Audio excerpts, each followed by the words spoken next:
Welcome again to our kitchen. Welcome to our kitchen.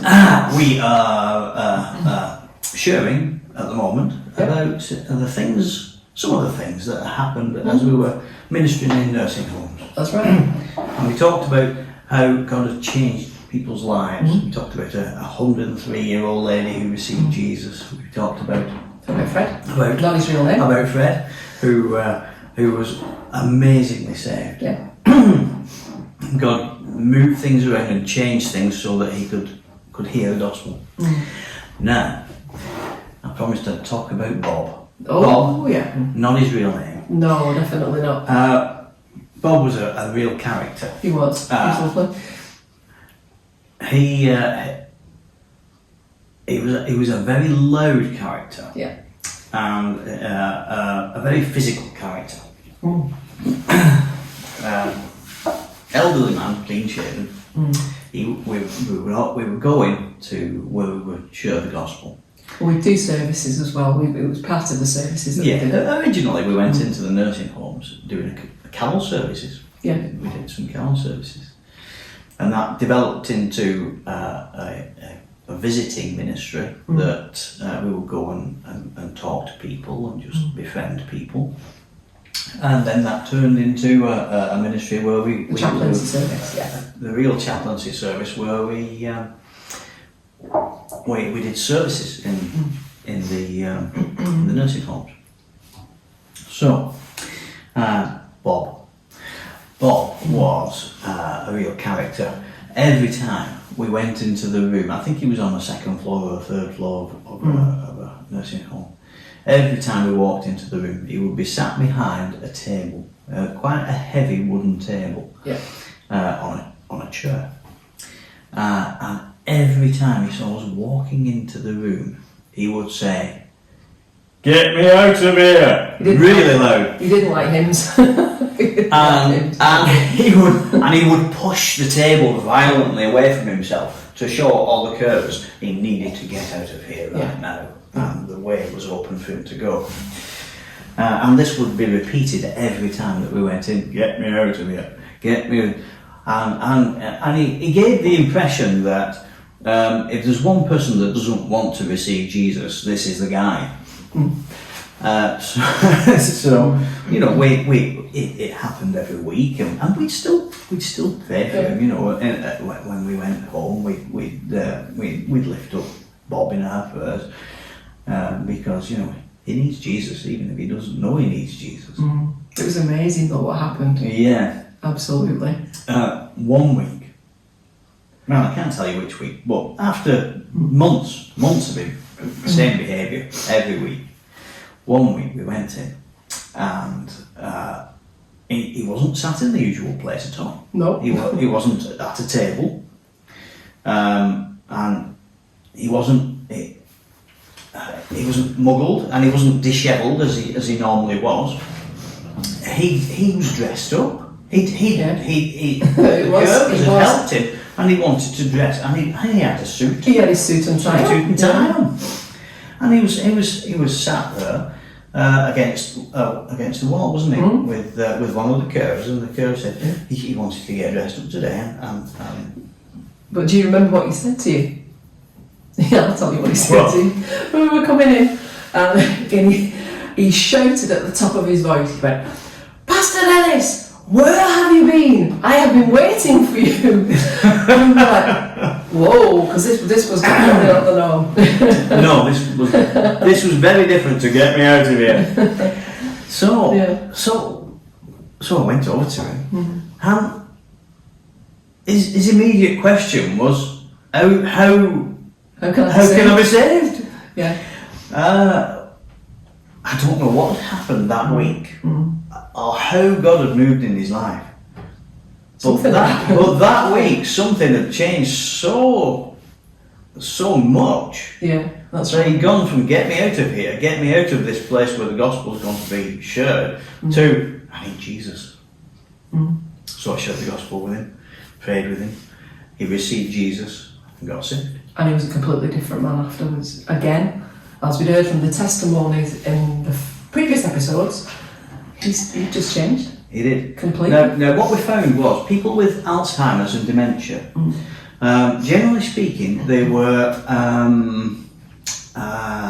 difficult to talk to in the sense that they didn't have the cognitive ability. Well, they had varying ability, cognitive ability, to be able to talk to you and respond to you, but they could all listen. And when you share the things of Jesus with people, when you share the gospel, it doesn't only speak to the brain. No, it doesn't. It speaks to the spirit. Yeah. And it's the spirit that responds to the gospel. So even though you're speaking to the ears, and the ears are sending the information to the brain, the spirit is hearing as well. And even if the ears don't work, the spirit does. Yeah. So and there's another testimony that comes out of this, which we'll share next, perhaps. But Bob, Not his real name. not his real name, that week, because he did have dementia, Bob, that week, God gave a window in his dementia where he was able to speak and reason, receive and pray and be saved. Yeah. He believed and confessed. Yeah. I think we've seen it over and over again. It's like, I mean, there's hundreds and hundreds of people over that 8-year period that came to faith in Jesus. And we never pushed, because that's not the right thing to do at all. You've got to be very gentle with people. But God always gave us those windows of opportunity where somebody was completely just out of Alzheimer's, completely, it seemed, fully cognitive, speaking normally and fully aware. Yeah, And if you know people who have Alzheimer's or have advanced dementia, you know that they are, generally speaking, difficult to talk to, difficult to communicate with, difficult to converse with. Yeah.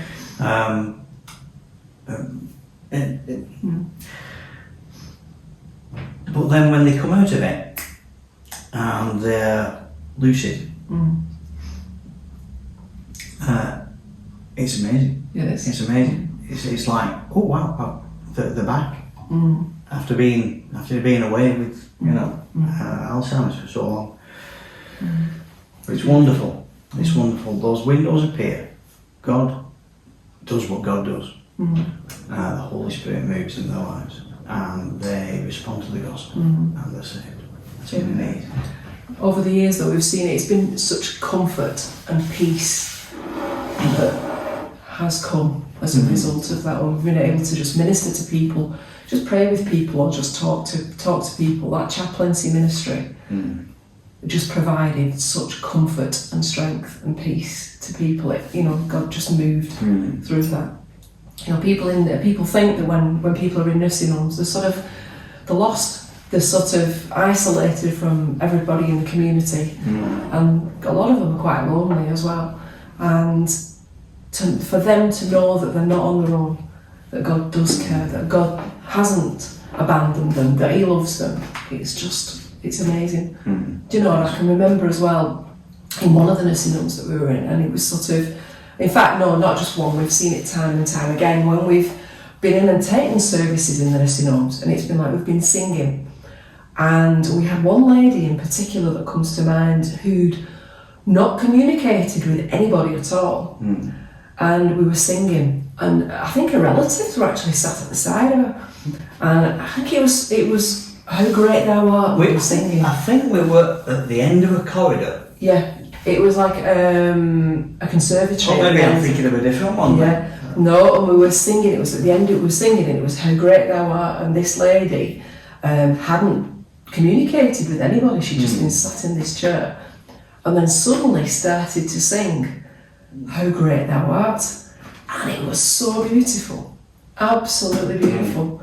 and her relatives were sat around and they couldn't believe the fact that she'd not communicated. She was in end-stage Alzheimer's and just wasn't communicating with anybody at all. And then suddenly started singing. Yeah, they were sort of sat there with their mouths open, couldn't believe it. Yeah. It really is wonderful. But music does that anyway. Yeah. Music, people seem to store music in a different part of the brain or something like that. And it can open things up. So if you've got somebody with Alzheimer's, somebody with dementia in the family, try and sing in the old songs with them. You might find it helps trigger the cognitive abilities a bit. Yeah. Well, that's the end of this episode today, so I hope you've enjoyed it, and we'll be back soon.